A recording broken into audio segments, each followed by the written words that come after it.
Beautiful souls, welcome in and welcome back to Awaken and Truths Make Up Your Power podcast. We took our week off. I think we took it off from the podcast, but not from life because life is lifing right now.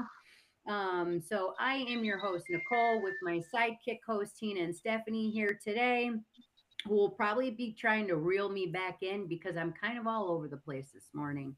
And cut to Nicole's energy forecast. With that being said, we might as well start it off right, right? So energies are going to be making a transition. We're in Gemini season right now. There's some burnout going on communication wise. I know for me personally, I'm experiencing that. I'm sure collectively. Um, People are probably experiencing that. I'm kind of exhausted when it comes to just having peace and standing in that peace, which means standing in your boundaries. Like I'm done explaining myself. Like I see that me personally, my energy is done over explaining. Either you get me or you don't. Either you respect me or you don't. But that means that changes are going to come of that because I'm going to protect my peace. So when it comes to kind of talking about the current energy, like as of today, we've got Mercury shifting into Cancer. So since it's been in that Gemini, there's been a lot of that communication speed up, speaking our truths, or speaking up against bullshit. But with that's coming some exhaustion. We're kind of getting a little tired.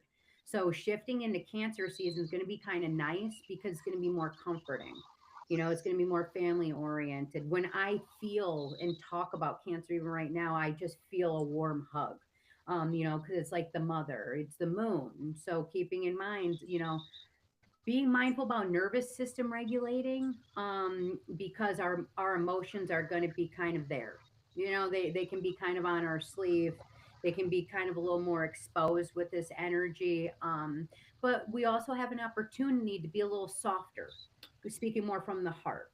I was um just going to say the energy is also on our tongue, yes, yes, right? okay, Like we're yeah, quick go to a little react and further. respond.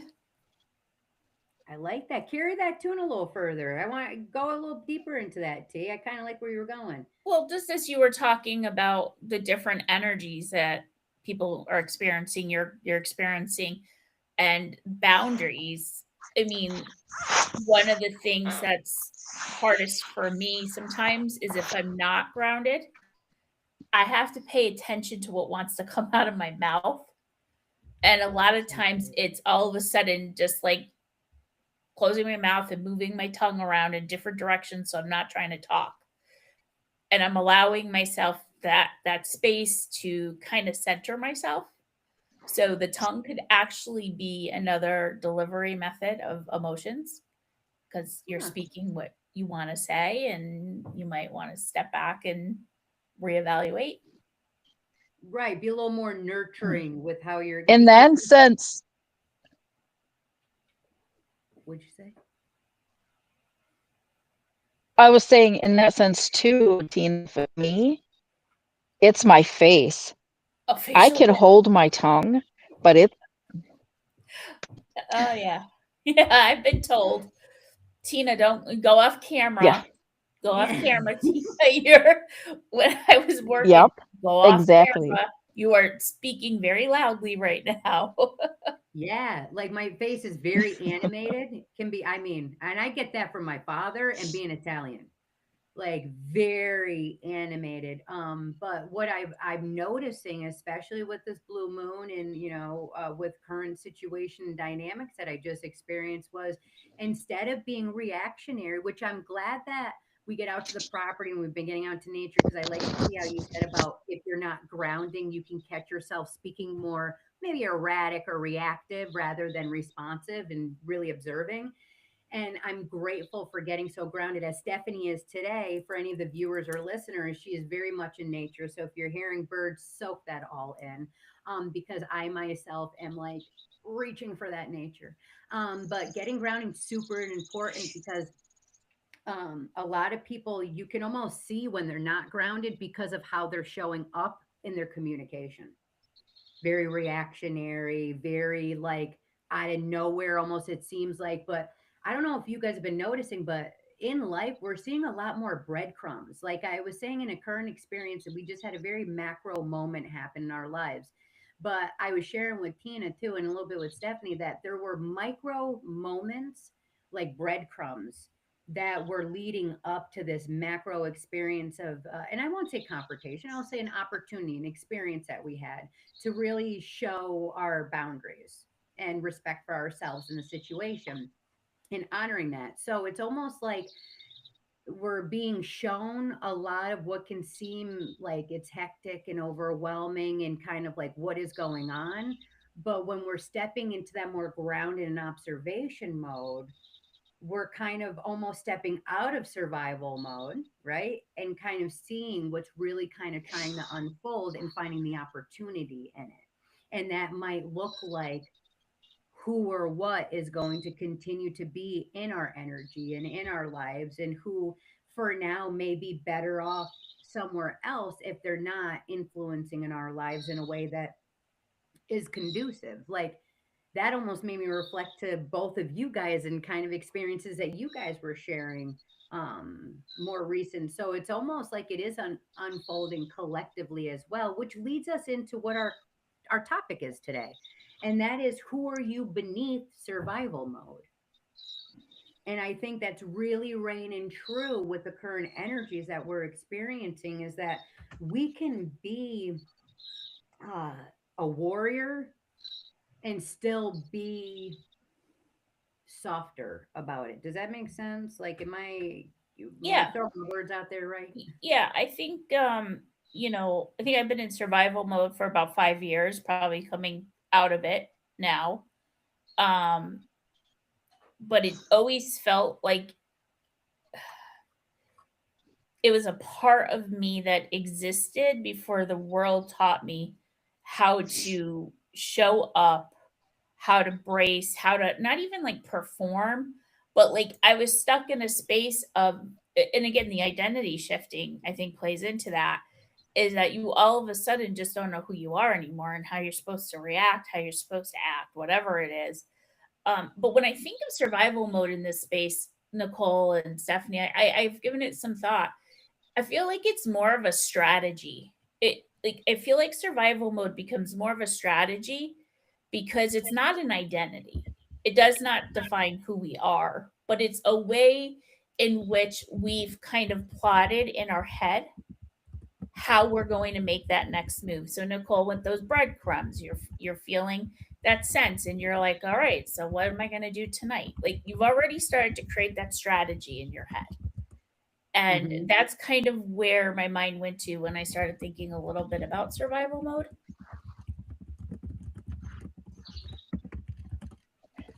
So Tina, I know you said that you've been in survival mode for like 5 years.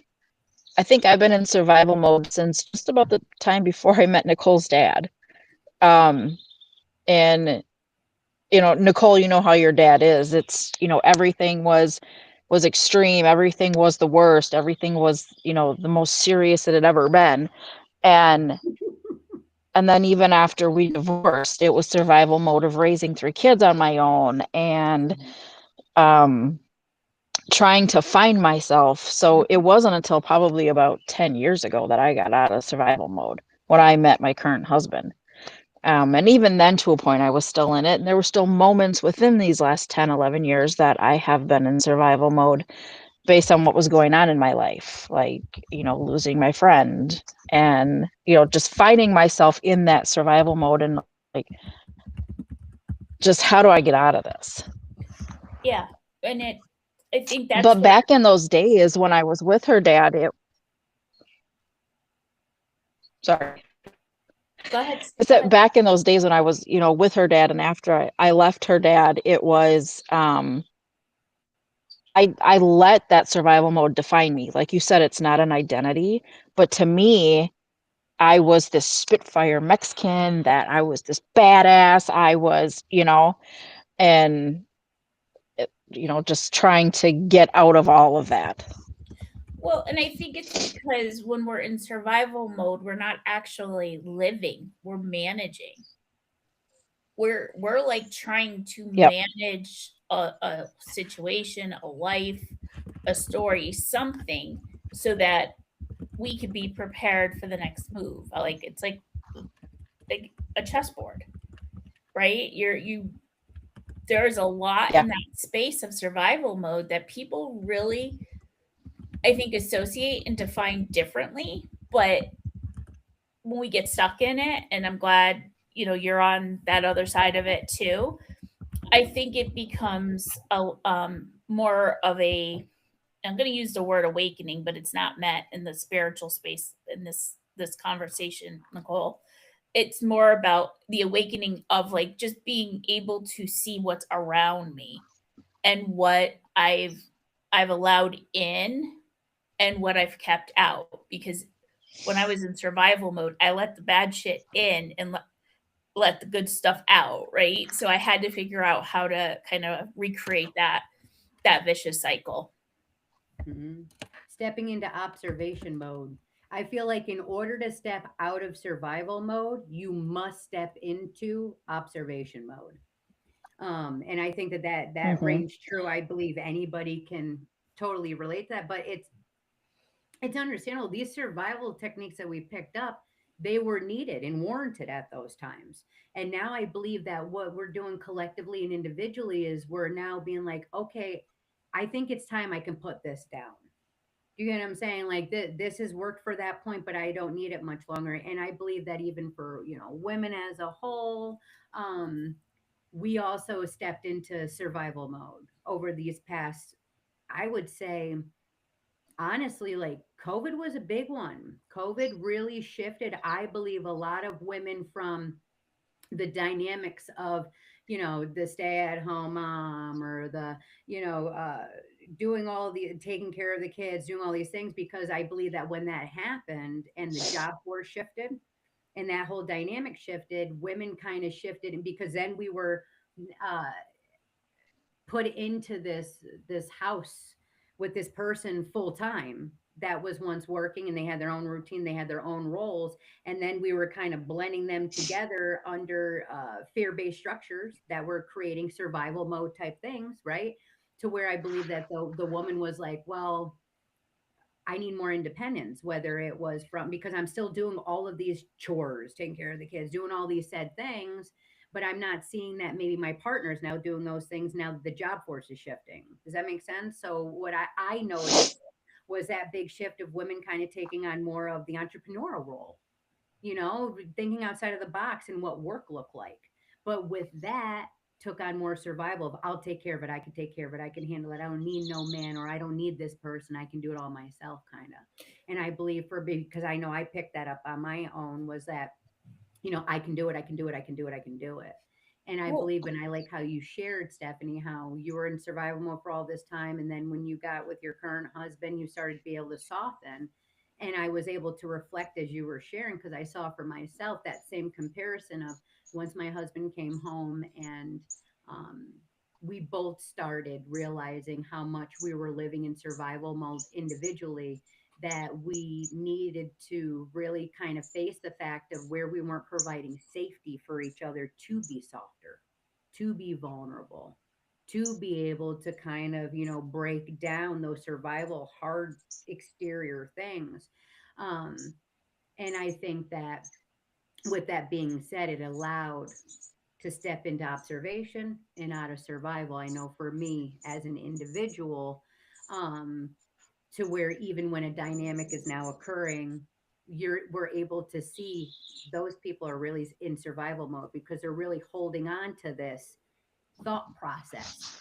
And now me and my husband, because we've been doing the work, whether it's through therapy, education, life experience, self-awareness, because when you're saying awakening, that's a very big thing. It's awakening to how self-aware you are and where you're contributing to these certain dynamics and where you're no longer allowing yourself to, or the people to. And I think that's really, really playing true in all of our lives. But it's also, these dogs agree, it's exhausting. it's And exhausting. I my think body's tired. I think survival mode also, and I think this is where we start to connect the dots in the conversations we've been having. They come from limited belief systems at some point right? Something happened and we've lost a little control or confidence.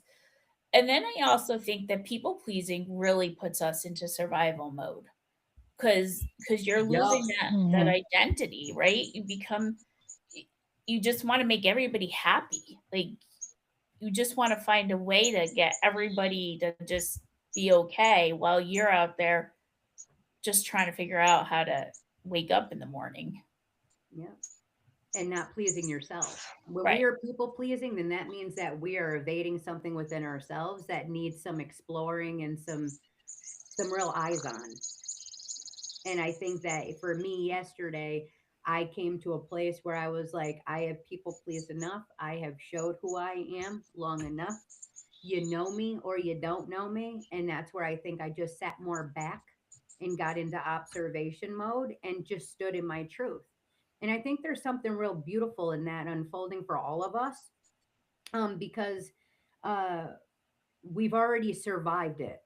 Does that make sense? I feel like we've already survived the worst of everything. That if anything's to come now, not saying that horrible things can't still come into our lives and experiences, but I feel that even on this panel, we're better equipped to see it from more of a soul level wise or a spiritual essence wise or more of a growth opportunistic wise, Mhm. than sitting in the victimhood or the people pleasing like you say. And I think that shift is really showing Well, in our we lives right also have the tools. We also have the tools that, we didn't know we had, but we have today that we can use going forward for that next big event. You know, I was thinking about this the other day. I don't know. I think you guys saw that I had posted this lovely owl who scared the crap out of me in my tree at 11 o'clock in the morning. I'm like, Yeah. it's nocturnal. Why is it sitting in a tree staring at me? there. And I just sat there and I was like taking it all in. And then I'm like, this thing is trying to tell me something, but what is it? And I know owls represent wisdom, but I also think, my intuition, because I have really weird spidey senses. So for some reason, that owl did not make a sound. I just happened to see it in a camouflaged space in the woods staring at me, and it hung out there for hours. And I'm like, dude, shouldn't you be sleeping? Like, I don't understand Busy why working you're for here. you. Yeah. And that's exactly what I had to say is like, I've been looking for it ever since, but I'm like, that was a moment. That was a moment. It's not something that may repeat itself, but that was a moment for you and for you only. So take it in. And when I started to reflect like that, I started to think that this is like the way you should be practicing your thought process every day. Hmm. Taking things in, understanding the connections, um, what were the lessons. Um, People Where's the get really growth? mad at me lately when something bad's happening and I just go into boundary mode. I go, my tour of duty is complete. Call someone else. And they're like, what do you mean by that? I said, I've done everything I need to do as far as taking care of people.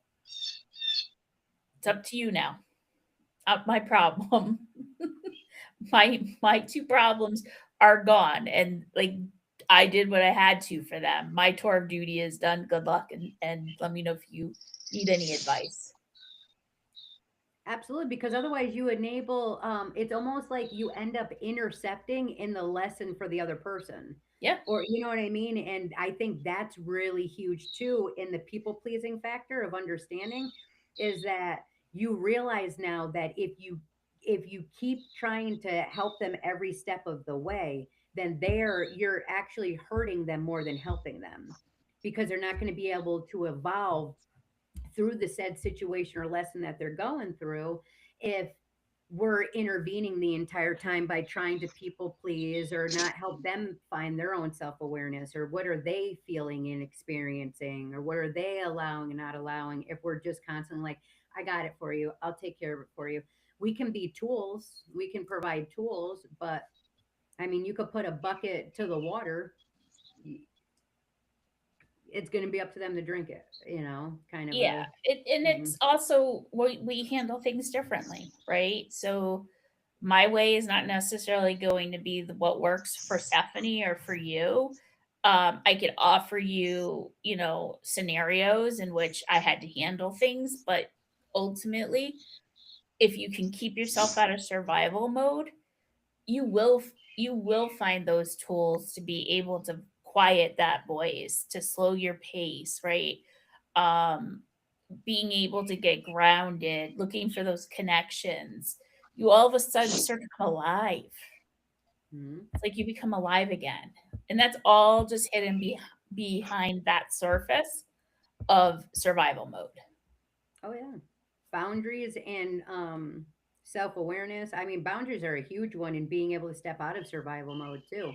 And the thing of it is too, guys, is that understand that if you have a boundary, for me, if I have a boundary, I will ask the same thing of myself for you. Does that make sense? Like, I'm not going to have a boundary that I'm going to say that I want you guys to respect that I'm not already going to give you. Does that make sense? Of an example of like, I'm not going to just show up at your house unannounced, Tina, if I've already asked you to give me a call ahead of time before you come over.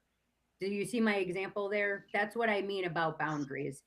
Yeah, Otherwise, you're kind of doing kind of a dictatorship or you're trying to control a situation. I feel like is that relatable or it, am I a little it too crazy with is. that? It is. I think, and we were talking about this earlier, is that when you say boundaries in a conversation and you've got a meaning associated with it, if you don't explain what that boundary is and then the why, people get they feel like they're under attack.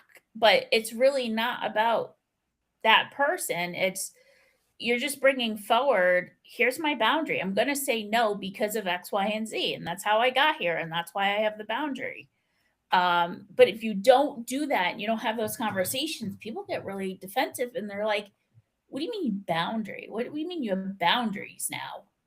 What's that Right. mean? Or they weaponize it when you Yeah. do explain it. What's that mean? Well, don't worry Mhm. what it means. Just go on, do what you got to do. I'll let you know when you hit it. And Stephanie, you were met with kind of that too, most recently.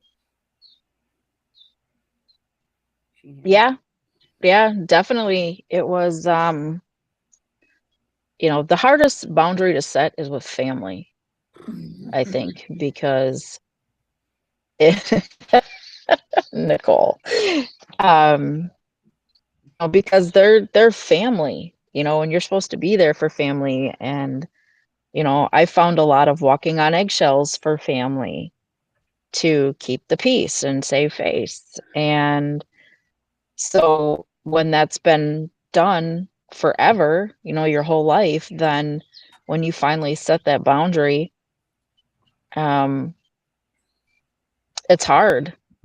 It's hard because now you're the bad person, even though you were walking on eggshells for the bad person, And if you per don't se bad person. But if you don't have those boundaries with family and you're not remaining true to your authentic self, and what people mhm. don't realize is that your authentic self doesn't disappear. It goes into hiding to protect you. So even though somebody can't respect my boundaries, something inside of me is still going to protect me. And Mhm. I may not see it that way. People may call it, oh, she's depressed, she's this. No, there's just an underlying um something. There's an underlying something that's making sure that I am not going to get questioned or challenged or put into a bad situation. It's putting me in a place of safety where I feel like I'm in my own comfort zone. You're honoring yourself. Yep. And when Stephanie mentioned about loyalty to family and this that and the other, a lot of things kind of came up when she was saying that, like stirred up inside me, because I'm realizing that, and I think a lot of people are too, just because you came from something doesn't mean that that's where you're always gonna grow from. but and it's also okay to have loyalty, but not if it means that you're not respecting yourself, and that's again important to have those boundaries and honor that situation for what it is. Everything's a blessing. Every lesson leads to a blessing. But really, like, if we're loyal to a fault, then when Tina said living authentically, and that if you don't, how it goes within. I loved how you said that because that can be very detrimental when we fall into the people pleasing aspects. But I like how you came back with saying she's still going to show up inside of me and defend me somehow. Maybe a little more reactive or erratic, but she's still within me. So that fire's still going to keep going. So why not just honor that? You know what I mean? It can be a little uncomfortable. And Hmm. of course, the most uncomfortable conversations are with people that you just naturally it's family, like you said, just family, it's just family. But they should, because they're family, they should care even more to really want to try to understand. But we also have to honor that we got to meet people where they're at. And again, people can only love as far as their deepest traumas will let them, right? And that will take the lead for a lot of people. And just because now I don't lead with my traumas that I've had in my past because of the tools and trying to work through it, doesn't mean that I don't honor other people's journeys to where they may be at, but also at the same time, I'm still going to honor mine and my self respect. Just because you may not be at that place doesn't mean that I'm going to fall back on myself to try to appease it by allowing it into my energy because you're trying to remain in a place of, say, victimhood or defensiveness or narcissism or whatever that looks like to you. I think families struggle a lot because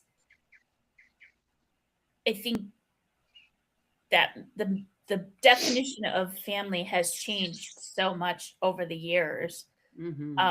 And I could think back to 20 years ago when you had family dinner on a Sunday and everybody was there and the conversations were good and everybody knew it was happening in somebody's life. I think now we are so distant from even our own family members that they don't even have a clue. They don't even have a clue what's going on with you. And because we're stuck in that survival mode, we show up, but they may be picking up on some of those traits of anxiety, just my personality. Am I reacting differently? Am I laughing? Am I smiling? Do I look like I'm just sitting there just because I'm told I have to be there? There's this energy that people pick up on, especially when they don't know, they haven't had the time to connect with you to even understand what's going on in your world. And just stay stuck in their own. There was a shift somewhere. Yeah.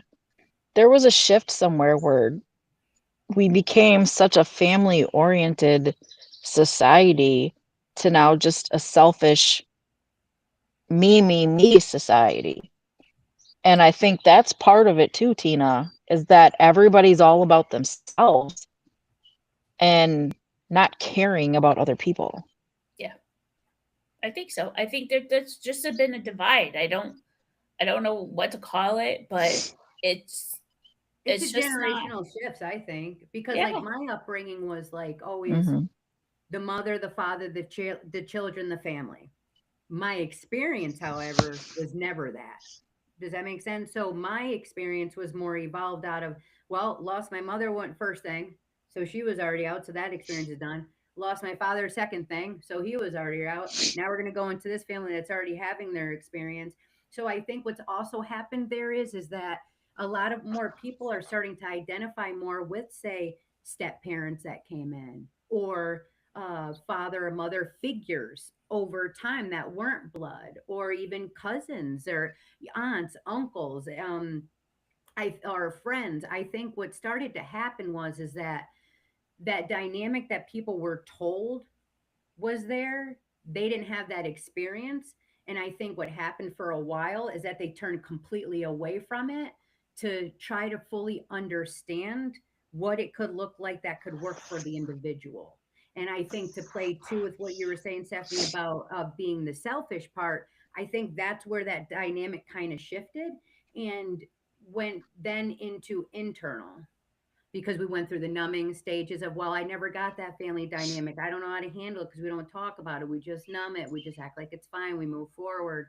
And then it was like, no, fuck all this. Fuck all you. I'm just going to do me. That to that, to that almost extreme, right?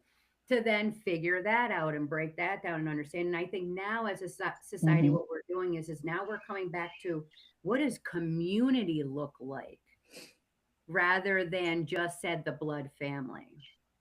That makes sense. So I think moving forward, we're going more into what Yeah, our 'cause souls are feeling called to community wise than just said the bloodline of mhm. the original way. And I think now, can you hear me? 'Cause it says it's reconnecting. Okay. I think now it's, as you said, community. We're looking for like-minded people that we can connect with instead of per se bloodline, our actual family. So we're like creating our own families. Yes. Yep. But Yep. in that, it's a fucking shit show. That in between of like all the breaking downs of Yeah. like what one way was to where it wasn't, to it's becoming more individual, which again is what we talk about with spirituality. It's individual. And there is no other context but the fact that it's just an individual experience, like Tina shared with the owl. Stephanie just took a break for a second. I'm sure she'll be back. She's in nature. But when you were sharing that there is a pure definition example of a spiritual experience, an individual, unique spiritual experience, because that unfolded so much for you. Right. And when you can stop and take that time out of survival mode to observe and sit in it, then you're able to see it. But unfortunately, there are people who don't take that time and missed. They could have had that beautiful experience, that understanding, in that profound moment, that because they were so stuck over here and focused on the drama of the situation or things, they didn't allow that tool to open up for them Right. to use. Well, this would have been Stephanie's peaceful pause. So when purposeful pause, she'll be she'll be on back throw, I'm sure, here in a minute. Um, so I mean, there's kind of like the light and shadow of that too, when we're talking about the survival mode and going beneath it. And with this Cancer season, I think that we're going to see a lot of deeper, because Gemini could be very out there vocally, just spatting out anything. Cancer is going to be a little more intentional in what we're speaking, and could be intentional as in speaking really deep from wounds. So you might also see a lot more really heavy stuff that you may not have realized were people's experiences coming out to the forefront to be talked about publicly. People being more expressive in that. So that'll also be interesting to see how that unfolds this month too.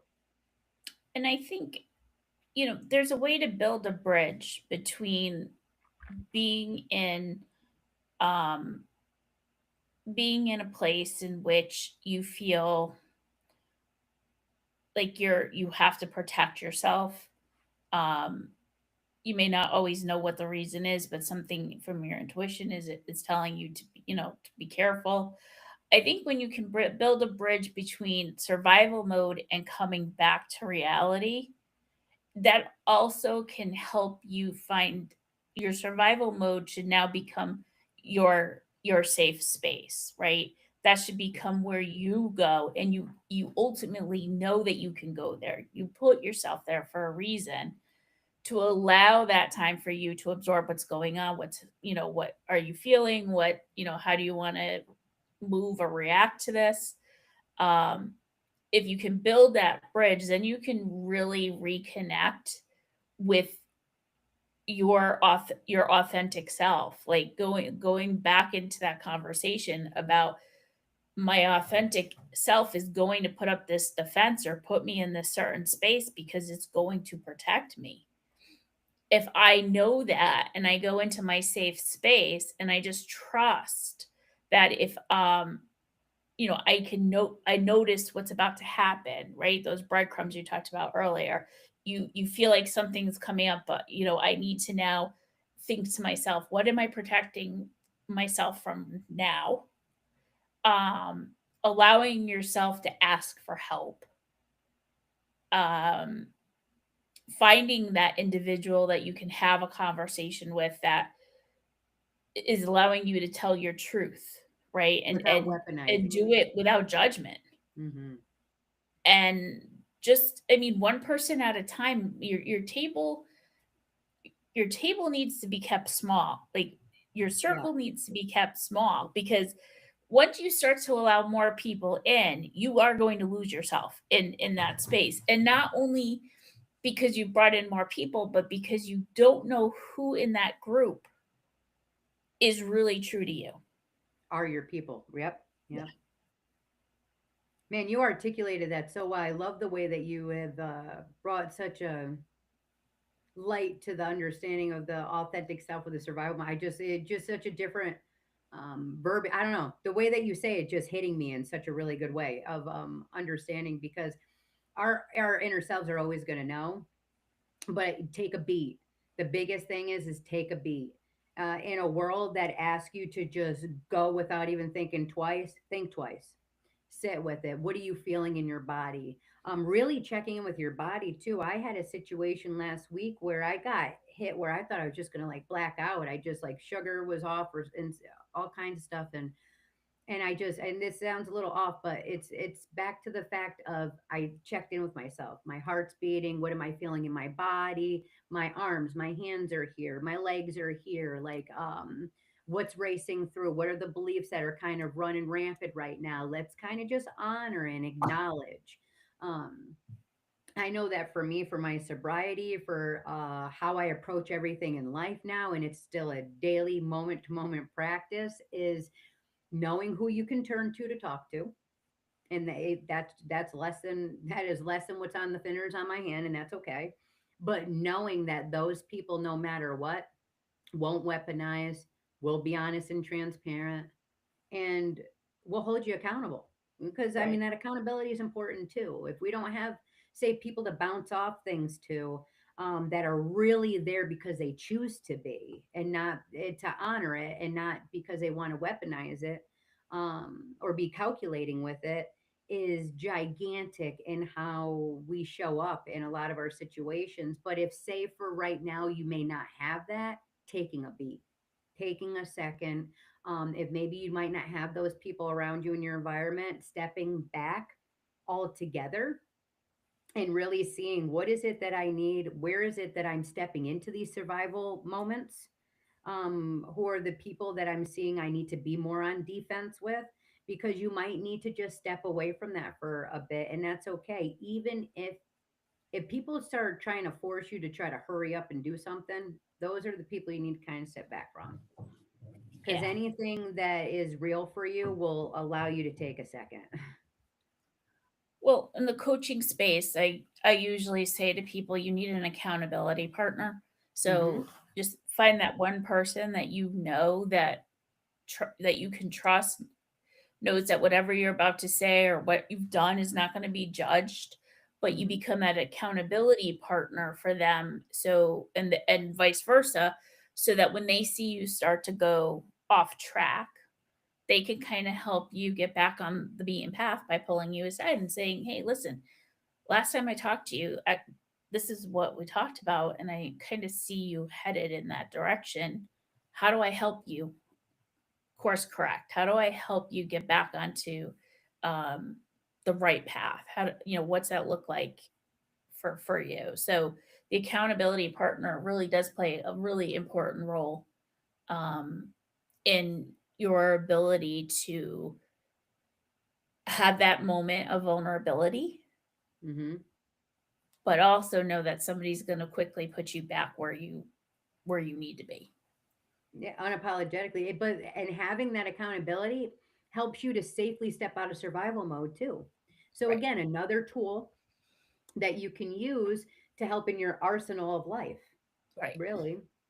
I don't think Stephanie's coming back. I know that she's enjoying the woods. So maybe we'll take this moment to do Tina's reflection time.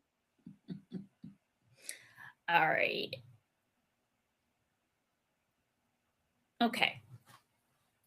So you've spent so long moving through the world in ways that kept you safe, steady, and functional. Survival mode asked you to be efficient, vigilant, responsible, unshakable, and you rose to meet every demand. But you were allowed to outgrow the strategies that once protected you. As you step out of survival mode, you're not abandoning the parts of you that coped. You're honoring them, you're thanking them, and you're letting them rest. Because beneath the urgency, there is a deeper rhythm. Beneath the armor, there is a softer truth. Beneath the constant doing, there is a self who has been waiting patiently and quietly and for space to breathe again. You don't have to rush this transition. It's just like grief. We've talked about there's no timeline on grief. You don't have to know exactly who you are becoming. You don't have to be willing, you have to only be willing to meet yourself in where you are with a little more honesty, a little more compassion, and a little more presence than you did yesterday. So that goes back to the accountability piece and that level of self-awareness. This is not a path out of survival mode. It's not a leap. It's a loosening, not a breakthrough, but a returning, not a reinvention, but a remembering. And as you walk forward, know this: you're not fragile for needing rest. You're not behind for slowing down, and you're not lost for questioning what comes next. You are simply arriving back to yourself. One breath, one truth, one choice, one at one time.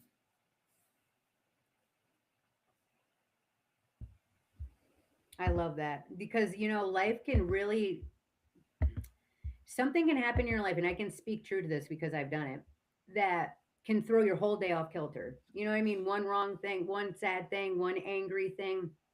And in this process of life, allowing yourself to take a minute and take a beat and still show up for yourself, I could just have easily just thrown this whole day away because Yep. I was frightened or I was emotional or I was upset.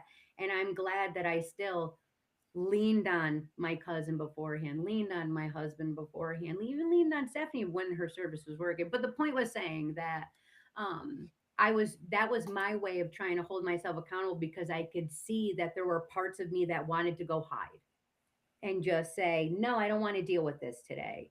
And instead, I just was honest and I was transparent. And then it just kept rolling. And now we had our show today. We were able to record.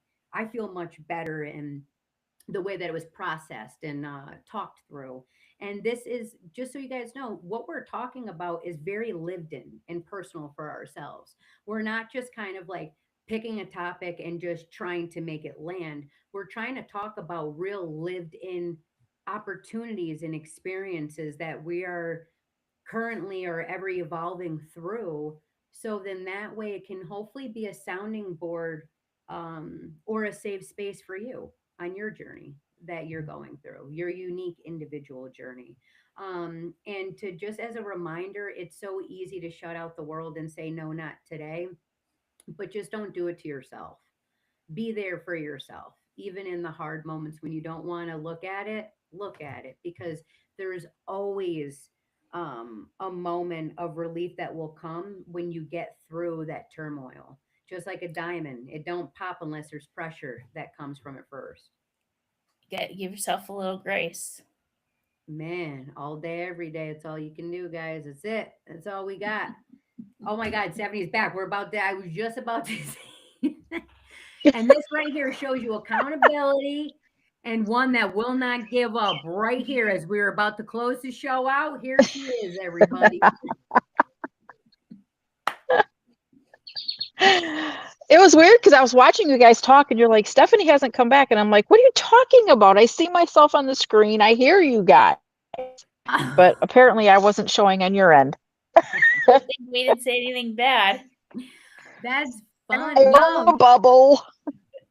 I love that. No, so you know what? Since you're back, we're going to end the show today then with Stephanie's purposeful pause because obviously it was meant to come in just in time, right on time, kid. Do we lose her again? think Okay. she I thought I froze. Okay. Am I back? You're Yeah. back. You're back. Okay. All right. So quickly before I freeze again. So let's take a moment and just breathe. We spend so much of our lives in a performance instead of authenticity, trying to be who we think we should be instead of who we actually are. And when we live that way long enough, even rest starts to feel unsafe. Sometimes we use productivity as a kind of spiritual bypass. If we stay busy enough, helpful enough, impressive enough, maybe we won't have to feel what's underneath. But the truth is, many of us learn to disconnect from our inner voice because of old wounds. Trauma can pull us away from our intuition, not out of failure, but out of protection. So, of course, slowing down feels scary. Of course, stillness feels unfamiliar. There's a reason people fear slowing down. It's because it brings us face to face with the parts of ourselves we've been avoiding. But right here in this pause, there's an invitation. As we move through today's and even the rest of this week's podcast, or even your day to day life, take a chance to reconnect to your body's wisdom, the quiet knowing that's been waiting beneath the noise. You don't have to force anything, just notice, just listen, just breathe. This is your moment to come home to yourself.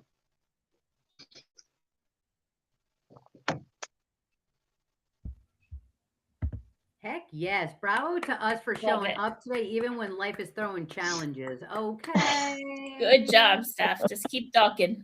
That was good. I really liked how you there was a part that you referenced that you said something about doing it long enough.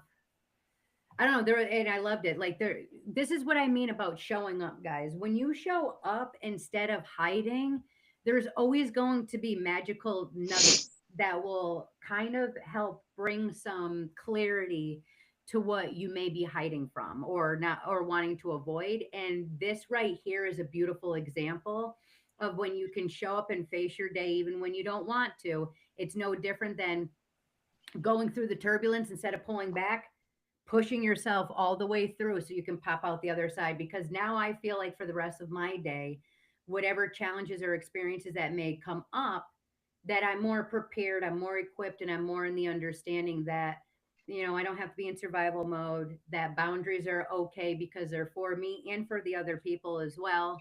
And that, you know, taking a beat, stepping back, staying in observation helps bring a lot more clarity than allowing yourself to just cycle crazily in the situation. So, know your safe space, have your people, even if they're just one or two, and be okay with needing to step back and trying to figure out who those actually are. Maybe today that's what you'll do. Take a step back and see for yourself who's outrun their season and who is just opening up to a new season with you. And in between the two, giving yourself grace. So, like I always like to say, beautiful soul, as you woke up today, because your soul still has purpose on this planet. So, please go out there and live it as authentically true to you as you can. We will be back here Wednesday. Not even sure with what, to be honest. It's out there. I don't have it in front of me to know because I'm pretty much a human being and I'm in my experience today. But I'm glad that you guys were here. Even if one person hears this or sees this, if it can bring you just a little bit of hope, a little bit of education, understanding, or just feeling like somebody heard you today, I'm glad that we showed up for that. So yeah, love and light, beautiful souls. Till next time. See you. Bye.